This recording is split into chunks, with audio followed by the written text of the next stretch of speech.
typically, right, for narcissism, right, there will be two possible polarity.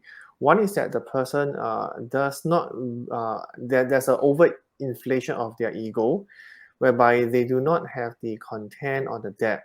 So their ego presentation, right, tends to be a facade of who they are not really. So that will be one polarization. The other part will be they do have a sense of content and depth. They know what they are doing, but the sense of the need is very strong. Like even though they are so smart or so eloquent, so intelligent, but the need to be self-praised or praised by other people that's around them is, like, I would say, high.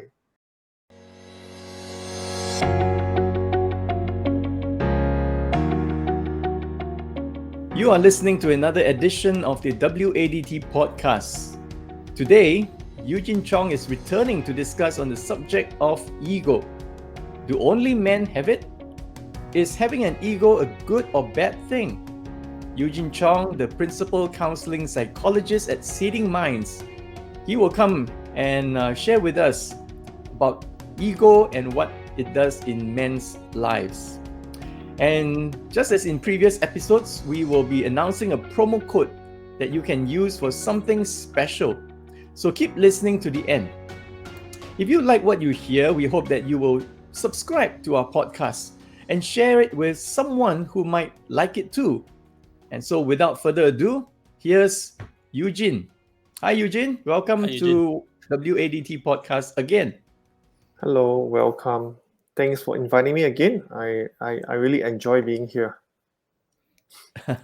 Yeah, I'm me glad you too. enjoy it. Yeah. Today's topic is very interesting. I think we will have a very good discussion. What's it about? Ego. Oh, ego. Oh, okay. Oh, Yes, that's the it's about topic, ego. right? The three-letter I word also that have is a bad word, I suppose. ego, right? Yeah. Can you I tell mean, us your understanding of ego? What is ego? I think ego. I mean, to me, as a layman, if I think about the word ego, right, it sounds to me that it's something that I think about what I have, or what I can project, or what I can do. In the very simple terms, is like, oh, this is me. I am confident. I am able to do many things. So it So, sounds like it's your identity. Yeah, yeah. sounds to be. I mean, sounds to be, because I mean, if I mean in a normal situation, we always think that this is my ego. It's about myself, my ability. So why is it always have? I mean, if ego is neutral, why does it have a bad rap? I guess perhaps, right, sometimes, right, it becomes such negative connotation, right. It could be because the way this ego is being expressed. I think earlier on we did talk about that maybe it's not that bad after all, but because the way that it's being always seen. Like for example, we talk about things like mental illness. When we see and projected through drama series or TV, right, it always give a very negative light. But in fact, right, if you look at more medically, right, it may not be that bad after all. So I think it's a projection from media. Yeah, I see. think it's also how it's being used and when it's being used. So, for example, when especially guys, when a man is acting in a very selfish, self-centered, he's just being a jerk, and then people would just make a comment, oh, look at his big ego. So I think when such a thing is being repeated again and again, then we associate ego with these kinds of behaviors, all right, and therefore that forms our perception or our thinking about ego. But actually ego is, well, that's included, but it can go the other way where the person has a weaker ego, not a large ego but a small ego, where he feels that he is not worthy, he is not as good as someone else, and he feels inferior as compared to the one with the large ego, where he feels very confident. I'm the best looking, I'm the smartest, everyone should look at me and pay attention to me, everyone should think that I'm the best. That kind of thing. Correct. I mean, that's really true. I think that sometimes that's what people term as being narcissistic, like centering around yourself, the attention was being like drawn to the entire being. Yeah, so narcissistic is another word, right? And it seems that someone who is narcissistic would be more like a very high love. I mean, self-love, very high self-love about himself. I mean, in a way, Yeah. it is delusional, or is something which is really just about myself, me, I, not considering other people. Therefore, he may lack things like consideration, Mm. empathy, and even will be very antisocial. Yeah, antisocial maybe sometimes, but a lot of them they are quite kind of like um, addicted to self-praise, and especially they kind of like feel or sense that that there's a need to constantly to be the central of attention. So that's one of the key kind of descriptor for them. Wow, I think in today's world, especially when all the social media, everyone is able to be a center of attraction by just one posting, and Yeah, the more controversial your posting is, the more you be a center of attraction. So yeah, Yeah, is TikTok it videos. yeah, somebody can, and the thing is, there's real achievement, real, I mean, if you're really good, you're consistently good, all right, mm, and you become successful. But I think now we're talking about, if you are narcissistic, I mean, it will not help you in your achievement for success mm, in the true sense of I the word. think I think it can help you at the beginning, right? When you Mm. project yourself to be confident, all right? You know what you're talking about. You know, mm, yeah. I think employers would be attracted, will be find you, wow, this is a good candidate, and they might even employ you. But after a while, when they realize that, hey, this guy is wow, not what we expected, then it becomes yeah, then the antisocial things mm, comes out. Antisocial not because this guy is antisocial, but the people around him just don't want to be around him anymore, so that it becomes yeah. antisocial. Correct. So typically, right, for narcissism, right, there will be two possible polarity. One is that the person does not there's an over inflation of their ego, whereby they do not have the content or the depth. So their ego presentation, right, tends to be a facade of who they are not really.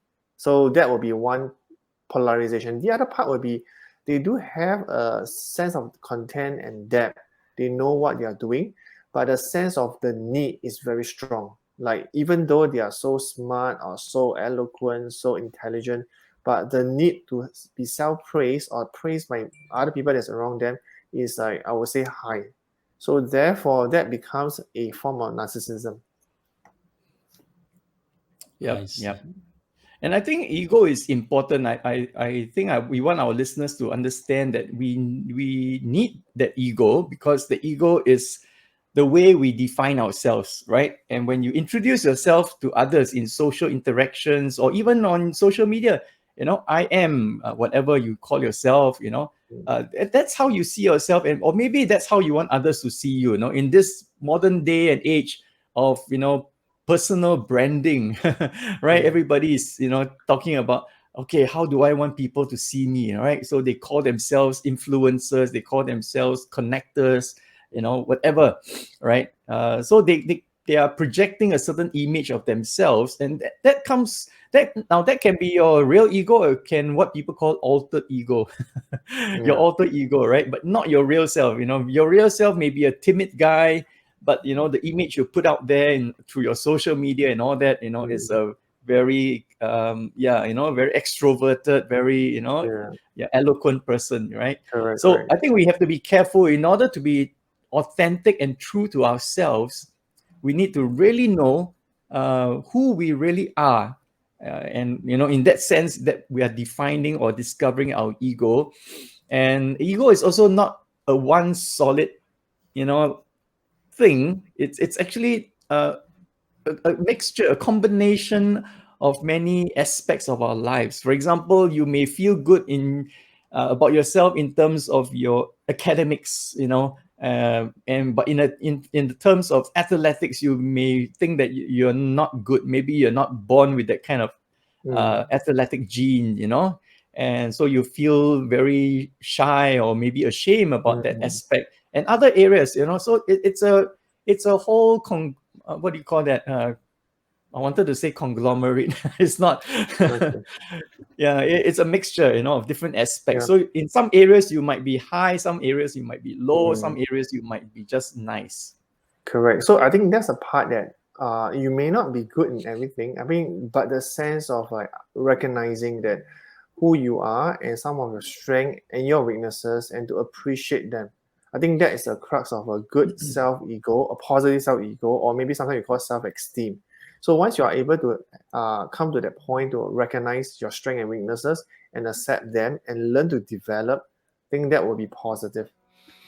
You are listening to the WADT podcast. If you have enjoyed this episode, be sure to follow or subscribe so that you will not miss any episodes. Share the link to this episode with someone you think that will benefit from it. We want to know what you think of this episode too. Please feel free to share your comments on one of our social media platforms. We are on Facebook, Instagram, and YouTube.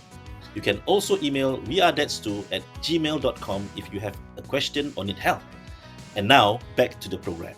Yeah, the trick is, I think sometimes people show their egotistical side because actually they're vulnerable. They are loud, they look like they are confident, even self-centered sometimes. But actually there are certain vulnerabilities, how do you manage that? Well, I think as what you say, right, that degree of vulnerability comes from their developmental history, and I think in terms of ego defense, right, that's how a human does it. I mean, if you look at historical psychology or maybe psychoanalysts like Sigmund Freud, he does talk about this a lot on ego defense mechanism of why a person tend to utilize various defense mechanism in order to cope with the stress that comes between the two extreme ends, which is the id and superego. And that comes in a way whereby we defend ourselves and protect our inner core. So when I'm vulnerable and I do not know what else to do, the need to protect myself comes through a defense mechanism. And that's where I may appear egoistic, I may appear inflated self-ego, because that's the way I can protect myself from further harm. Yeah. So I'm very careful when I use the word vulnerable, because for men, right? I mean, this is the thing about men. I mean, usually, our ego is usually there, more apparent, and we don't want to show our vulnerable side. However, showing our vulnerable side will enable us to feel for others, to, like, for example, not to be so selfish, consider other people's opinions, to be more open, not so engrossed with your own interests. So again, it's tricky, right? Yeah, it is tricky. Yeah, I mean, I think the degree of sensitivity towards the person or people, right, especially men in this case, right, is very important, because that is the part that's rather a little bit tricky, not so straightforward. It's not about yes and no. Yeah, I think vulnerability is something we encourage in men, in the sense that, hey, be honest about who you are, be honest about who you are to yourself and in front of others, right? There's no, I mean, how long are you going to continue putting on a mask, a disguise, a false front, to protect what you consider your weaknesses, or areas of your life that you're ashamed of, okay? And personally, I totally agree or totally identify with what Hafiz just talked about. Someone with a weak ego, right, tries to inflate himself, right? Just like some animals, right? A defense mechanism is to make themselves look larger Yeah. in order to ward off any potential predators, right? Peacock, for example. Okay, peacock is for mating, yes. Okay. Okay. No, the pufferfish. Which is correct also, which Yeah. also applies, right? Many other Because the birds, guys want to attract female partners, but also in times where they feel threatened, whether their manhood, whether their whether the respect is, self-respect is being threatened and things like that, they would find a way, or it's all out of a defense mechanism to protect themselves, all right, and make themselves look larger. Okay. And I guess that you are more mature, that you have been healed of that when you are able to be more vulnerable, meaning to be able to talk about your so-called weaknesses, Yeah. Openly, honestly. And that's what I found in recent years. I feel freer to talk about these things, okay? Because I said, hey, there's nothing to hide anymore.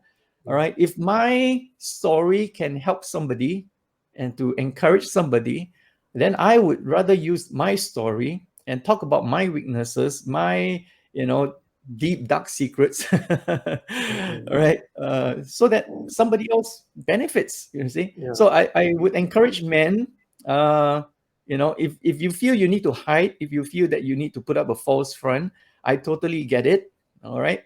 But we want to help you to move on and move up, all right, so that you no longer need to, what people say, man up.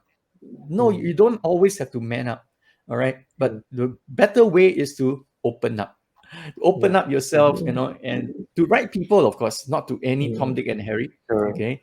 And then you, through that, when you open up, you also open yourself to respect from some people, and the love and acceptance. And that's what we actually want. We just want love and acceptance.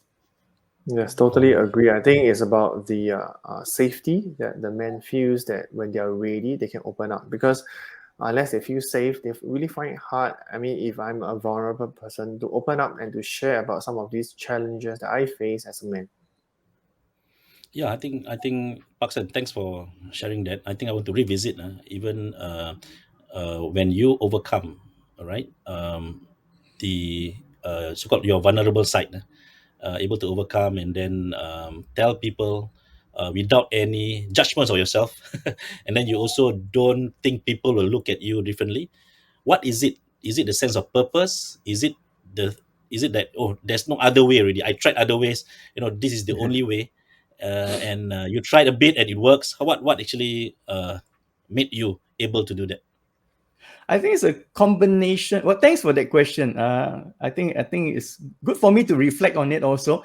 I think it's a combination of a few factors. Number one is, well, age is catching up. How long am I going to keep up with this show, right? And then when I kind of tried it out a little, very, very carefully, very selectively sharing, some of my so-called weaknesses, things that I'm not really proud of, things I feel that people might look at it and laugh. And, I tried with certain people, and But did they I think laugh? I got good feedback. All Good right. feedback, right? So Good was feedback. fear, right? Yeah. So my fear was, I overcame the fear, and I did it more and more and more. So it wasn't an overnight thing. Definitely not an overnight thing. Yeah. I would say that would be reckless. If you are closed one day and totally open the next day, I think that would be reckless. And if things doesn't work out, and people laughed at you, mocked you, I think you would close up again, and maybe this time for even longer. So never try that. Do it carefully. All right. Find the safe people, and build your confidence day by day by opening up to those safe people. And then gradually you will realize that, all our lives, whatever you have gone through, whatever you have done and not done, can means something to someone else, right?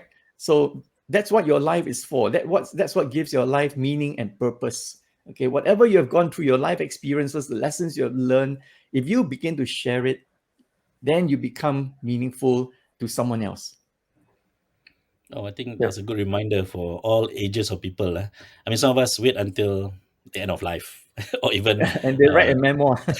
yeah, and also crisis, because I had so many maybe we also have experience, when crisis happens, then we have to change. There's no other way, but at the same time it's very painful.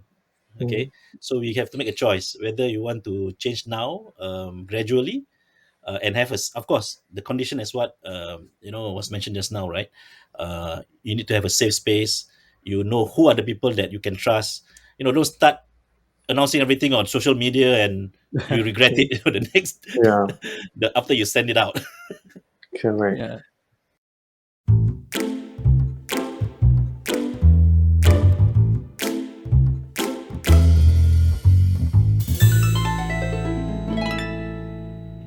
So I guess what Pastor mentioned is really, really important, because one of my thing that I also want to highlight is that sometimes we need to take a chance, because that chance is to give ourselves, for us to open up. If we don't give ourselves a chance, we don't open up, and we don't find people that we can trust, then we find it really hard to break away from this shell of highly secure wall that we have built along the years. That's where we need to be able to unload and slowly peel off these layers of onion, and we allow people to know what's inside. Yeah. So Yep, what that is so right. are there psychotherapy methods that you use, or you advise for people to practice, Eugene? Well, okay. I mean, I won't go in depth in the specific approaches. I would say generally, one of the approaches in psychotherapy is to allow the person, or to help the person analyze about what are the walls that they have created thus far. They actually block them away from knowing what their inner core.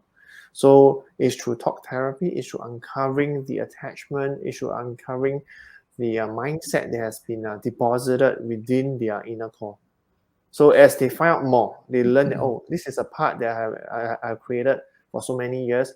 Can I slowly so-called unpeel it? Can I slowly remove it? So that's where we start to slow down and think of ways.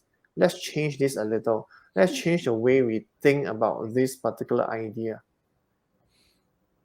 And can that be done on your own, or it's better for one to get professional help? I think both ways. Sometimes some people, they may have social anxiety, or they may feel that they want to try on their own. They can do it online. So they can go through an online program called the computerized CBT, cognitive behavioral therapy. They can help them to walk through their maybe distorted connection that they have, and walk through a system.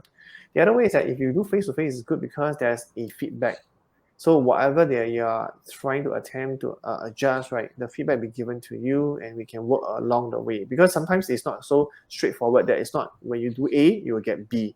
Sometimes there's a lot of like steps, a lot of like so-called differentiation that goes along the way. Yeah. Yeah.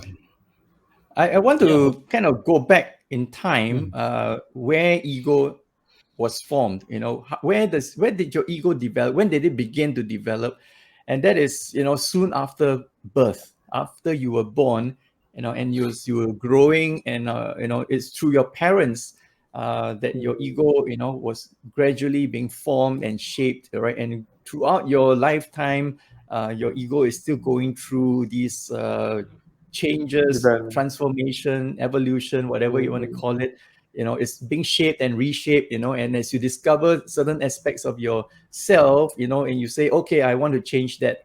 All right. And that's why some people might have New Year resolutions. Okay. And it's all attempts. These are all little attempts for us to change ourselves. All right. To become the version of ourselves that we like better, or maybe other people would like better. And I want to go back to father-child relationship, because because this podcast is primarily for fathers and men.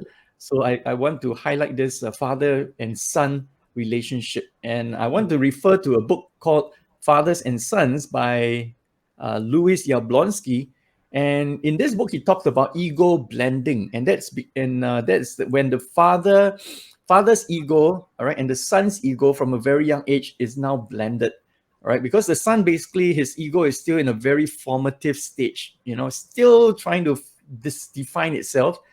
And when the father has this close relationship, spends a lot of time with the son, all right, from infancy to toddlerhood, and to childhood, when the son looks into the father's eyes, into the father's face, and the father looks into the son, and the son looks at the father's physical build, emotional states and all the expressions, all these plays a part in forming the son's ego, and the kind of acceptance and warmth and what do you call that, affection and affirmation from the boy receives from the father, builds a healthy ego, as compared to when he feels rejected, abandoned, not loved. When love is withheld from him, then that begins to make his ego, move his ego into a kind of an unhealthy state, right? And therefore he feels not attached. His future relationship suffers, or his self-esteem, suffers, and things like that. And so he spends the rest of his life always seeking approval, and therefore, overachieving in order to get people to praise him, especially men. Okay, yeah. So that's where it begins. So, if you want to talk about healing, if you want to talk about how to right size your ego, and that's the title of our episode today, is think about your relationship with your father, especially if you're a man, and think about your relationship with your son if you're a father. Okay, and see what's missing there, right? And yeah, there are ways, that you can actually change things, and there's a way that you can actually, it's all reversible. Nothing becomes set in stone. So don't think that because I'm like that, I'm going to die like that. No. Okay. So there is help available, and there is hope. Okay, we'll get back to that again. We are speaking now with Eugene Chong from Seeding Minds today on right sizing your ego. If you feel that you are struggling, wanting to, some help, wanting some help, right? Please do not hesitate to get in touch with Eugene at Seeding Minds, and you can find the link in the show notes. Use the promo code WADT 2020 to get a 20% discount for your first 2 sessions. And the code is valid until 31st of July 2022, which means that the 2 sessions must be held before 31st July 2022. So going back to, are you saying that ego, other than what you mentioned, is being built at a very young age, is it genetically also, programmed somehow? Well, I mean, I wouldn't want to go to that direction, but I would say that it's a lot to learn of learned behavior, as what we previously mentioned in a previous podcast. I think that the relationship between a father and son is really important. So, as what Pastor mentioned, right, when the ego is properly built up, when the attachment between the father and son is being well blended, right, you create a lot of positive effect, so impact. But suppose it's not that ideally kind of like constructed during the growing up years, the person or the child start to develop incompetency, a lot of disappointment, inadequacy, and many of such like ideas that comes to their mind. So I guess the important part here is that the so-called this impact is really great, and we need to kind of take step and find ways to actually rebuild this ego that every individual have. For me, I don't take on the approach so much to totally destroy the ego, or like to kind of like burn it away. I would say that I will take an approach like a physiotherapist. I once had some so-called like my L4, L5 issue, whereby I had some pain and also along my lower back. So the approach that physio takes, right, is always to build muscles around the injured part, so that the muscles can be strengthened and is able to support the part that's injured. Similarly, I will put it this kind of approach in terms of ego is that, yes, we do have all our experiences, all our negative way of projecting ourselves, wanting this, self-intention, self-centeredness. But I think the idea is that if we can develop some core muscles that surrounds our ego and slowly rebuild them in small baby steps, right, it can help us to actually function better as a person than to totally remove the entire ego of what we already have for that many years. Do you have examples of when you say totally remove the entire ego? Like for example, I wouldn't say that let's totally not to be that self-centered, or I will refocus on things like, can I be a bit more humble? Can I spend like once a week to appreciate one person verbally, to say something that's nice to another person? So something I can start to develop as a habit, because habit takes years to actually calculate, so-called to develop.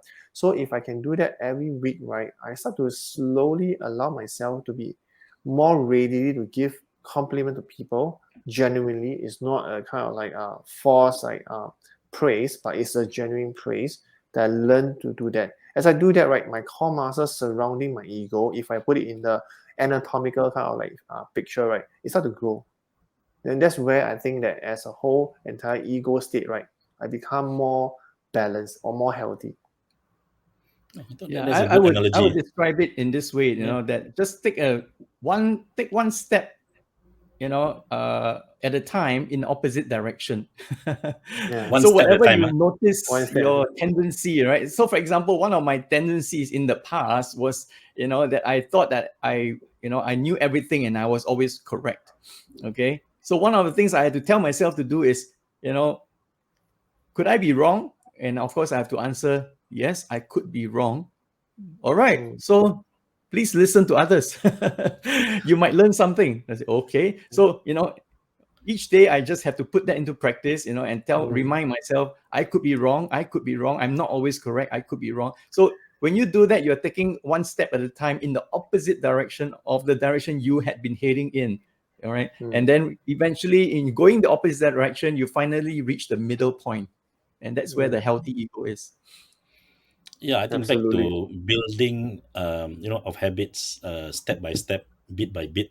All right, changes will not happen consistently or even in the long term if we try to make a big leap and we do not continue the same habit. So it's the same, right? With wanting to right size our ego. Yeah, right. So, yeah. Yeah. All right. So it's been a very good conversation, quite good analogies as well as stories from both of you. Thank you very much. I think I will try to right size my ego step by step. But I need help, so I probably get Eugene's help if necessary. Also Pax's help, because I think the people around us are very important, especially people who we trust. Right? I mean, we cannot do it alone. We do it together, and what more people who understand us and understand the whole process of change. All right. So I think that's all for today. Thank you very much, Eugene. Thank you. Thank for you. coming, and Paksan. Goodbye. Goodbye. This is the WADT podcast, and thank you for listening. If you have enjoyed today's episode, be sure to like, follow, or subscribe so that you will not miss any episodes. Share the link to this episode with someone you think that will benefit from it. We want to know what you think of this episode too. Please feel free to share your comments on one of our social media platforms. We are on Facebook, Instagram, and YouTube. You can also email wearethatstew@gmail.com if you have a question or need help. Till next time, this is Hafiz and Paksan signing off.